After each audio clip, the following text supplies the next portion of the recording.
just starting out or coming back into writing, inspiration can be an issue for you, especially if you're not accustomed to using creative thoughts or um, associations, sensory associations, word associations with what you're trying to create.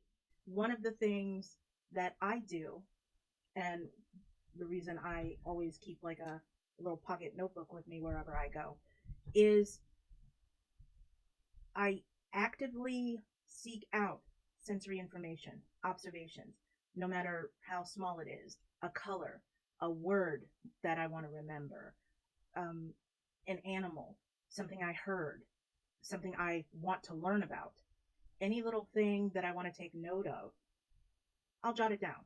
But the point is to find mediums, different avenues to bring that information to you, to associate it with other things, to trigger questions and smells, memories, sensations.